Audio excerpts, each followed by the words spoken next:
Hey guys, today's an e-learning day, as you guys know. It's February 16th, Tuesday. We're supposed to be back at school, but we're not. So this is how we're going to go ahead and cover some content here a little bit.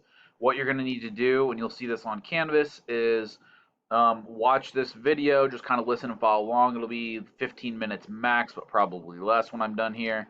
And then there's some kind of follow along guided questions to complete and submit. All that will be due by tomorrow, Wednesday, February 17th by 8:35 in the morning, and that will be how your attendance is counted. If you have any questions, send me an email. If you need anything whatsoever, just send me an email. So let's get started here, guys. Um, we're entering topic 8, and as you guys remember, we just finished up World War II. It felt like we were in World War II for quite a while, and that's probably largely because it's a very important part of not only U.S. history, but world history, and it sets the stage for a lot of things going forward, really up through the present day in 2021 here. So let's talk the wars kind of immediately, or the years immediately following the war here. So we're going to start, guys, with 8-1 to 8-4 here as a heads up. This is kind of where we're at. You'll have a quiz over this, and then a topic 8 test over all of topic 8 down the road. So some things to be thinking about here a little bit as we talk about this Cold War time period is what this really is. We're going to be talking about the Soviet Union and the USA here, and there's a lot of differences between these two countries, guys. And if you ever wondered what the USSR is, this Union of Soviet Socialist Republics, you can see up at the top of the screen.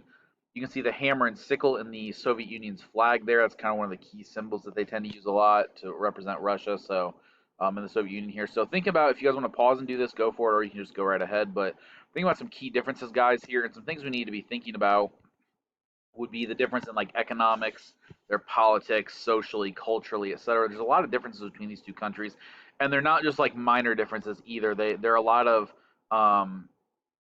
diametrically fundamentally opposed differences here. So like capitalists, the idea of free enterprise, free entrepreneurship here, where you can start your own business, you kind of make your own way, and you may succeed and become crazy rich and successful, or you may also fail, or you're somewhere in the middle. It's a lot of freedom to make your choices and be successful or not.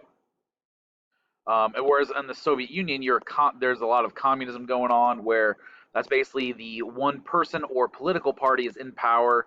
It doesn't have to be a dictatorship, but a lot of times it does end up being a dictatorship. And the short version, guys, of communism is that the goal is to kind of equalize everything for everybody. And how is that done? Well, it's done through like total government control. If you guys remember, we talked about socialism. I think it was last semester in particular, the idea of spreading that wealth out. But the difference between communism and socialism, guys, is that there was some in socialism there's some private ownership of businesses and certain things like that, whereas the government just owns certain things. Well, in communism, the government basically owns and controls everything.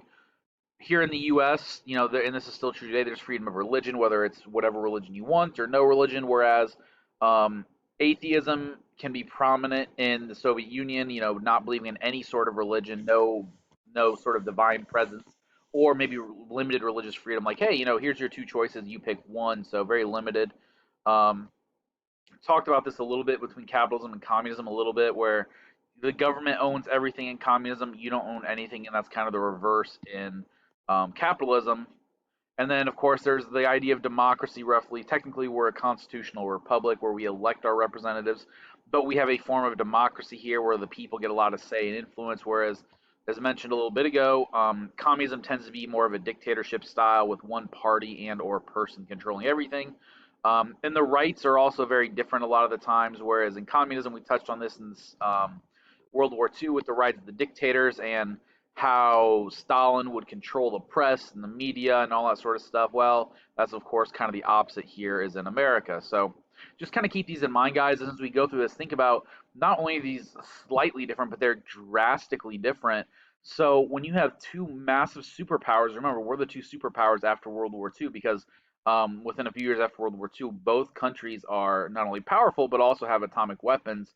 When you have two superpowers that are just so fundamentally opposed, you're going to have some serious conflict here.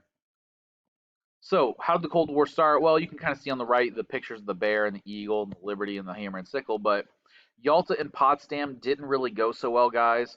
If you remember those conferences, um, Yalta and Potsdam, we talked about those in World War II context, but now we got to talk about them a little bit as far as what's happening after the war. And one of the things we talked about, especially at the Yalta conference, was the idea of after World War II, um, countries like I'm going to show countries that are like here in what's called the Eastern Bloc. Kind of jumping ahead here for a second, you kind of see them highlighted on the screen there. Countries like that were taken over by Germany and so forth. They're going to be become independent, and they're going to get to choose their own government and stuff like that, and Stalin had agreed to that at the Yalta conference and the Potsdam conferences. However, he never truly allowed that. And part of this reason, guys, is think about it. Um, with free choice, could they be communist? Yeah, absolutely. But think about what you know about communism. Go back here for a second. Look at kind of what communism is all about, roughly. Long term, do you think people are going to like that or dislike that? And Stalin is kind of aware that if he allows free elections to happen, there's a definite possibility that those countries that he wants to control will not be communist. So he doesn't really allow that to happen, and we'll get deeper into that down the road. But the resulting conflict that we see here, guys, is where it's the Cold War, and this is about a 45-year time period, roughly between the end of World War II and up until 1991. The eastern side of the world, in a sense, kind of associated with the Soviet Union, communism, etc., and the quote West, led by the U.S., democracy, capitalism, etc. And the major reasons, guys, if you go back for a second here, is just look at all these economic and political differences in particular. They're just so drastically different and so fundamentally opposed that you're going to have this Cold War kind of developing here. Now, why is it a Cold War, guys? You might have heard about this before. It has nothing to do with the actual temperature, but rather it's got everything to do with the fact that there's a war taking place, but the two countries involved, the Soviet Union and the United States, aren't actually fighting each other directly. So while there are conflicts that they each fight, as an example, there's the Korean War, the Vietnam War, the Soviet-Afghan War, and there's other conflicts within there even in which the U.S. is actually fighting and the Soviet Union is actually fighting. The two countries never directly fight each other. Thus, it's kind of a Cold War where it is a state of war in a sense, and you'll kind of see them fighting through economic policies and spying and politics and stuff like that, but you never see actual troops fighting each other from these two countries, anyways. So, with that in mind, guys, um, former Prime Minister of Great Britain, Winston Churchill, he's done leading Great Britain during World War II and stuff like that. He's going around, he's giving speeches. It's kind of what politicians do at times after the main part of their political career is over. Well, he is in, I want to say it's Missouri or Mississippi. You'd have to double check that if you guys are really curious about it. But he's in the United States and he's giving a speech and he says, there's an iron curtain that has descended across Europe. Now you can see the pictures there. He isn't really literally talking about like an iron curtain, like this big iron wall. There's not actually. If you look at Europe here, you can kind of see the orangish color on the right-hand map, representing more or less the Soviet Union and countries aligned with the Soviet Union. Those are the Eastern Bloc countries, and you can see that kind of highlighted even more so on the left-hand map. But that divide between the kind of greenish, more democratic countries and the orangish, reddish, more communist-aligned countries, that divide between those is kind of considered the Iron Curtain here, guys. And again, this is not a literal Iron Curtain, not a literal wall of iron, but it's a fundamental divide. It's a philosophical divide. When we talk about Cold War, guys, it's an ideological issue here. So this Iron Curtain, while not a real thing, it is a very ideological thing in that it's a divide between East and West, communism versus more democratic capitalism kind of stuff here. Um, so these countries here, guys, that we just kind of touched on with this map here, you can see them highlighted, like Poland and Czechoslovakia and those other countries there. Those are called the Eastern Bloc countries because they're not the Soviet Union, of course, but they're kind of a solid group, a solid core of countries that are aligned with the Soviet Union, thus the Eastern Bloc. With that in mind, guys, these are what are called satellite nations.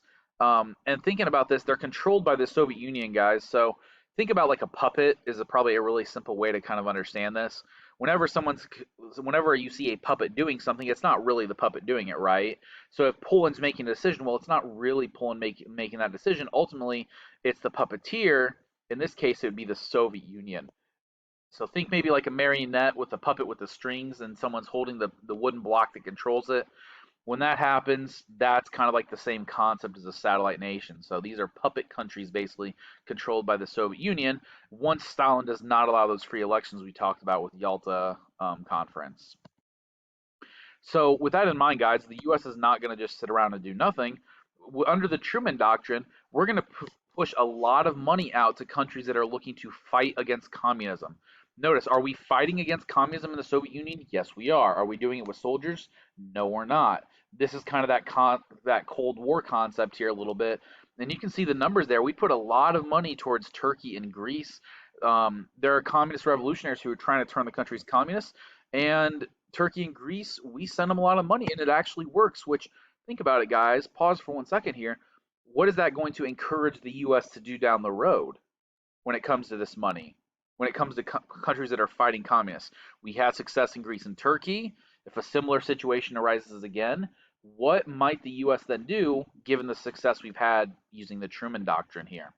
This will draw us into future conflicts down the road, guys, a little bit, because we're going to fight communism.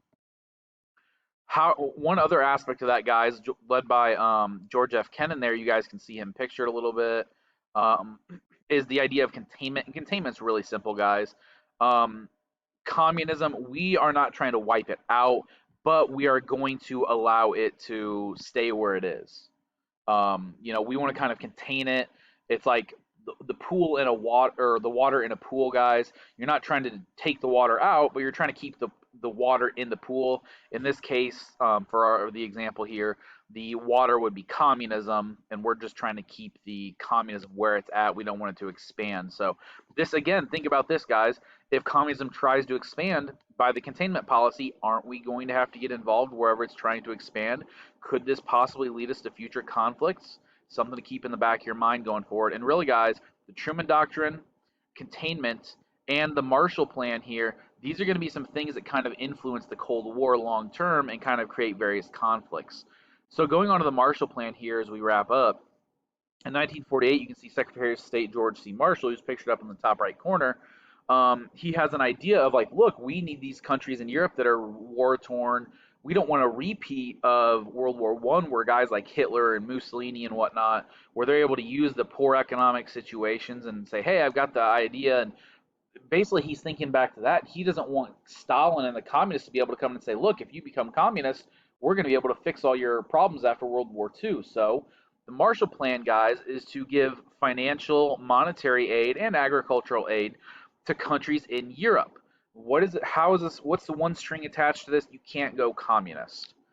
So if you want the money we're offering you, you just can't go communist. That's the one string attached.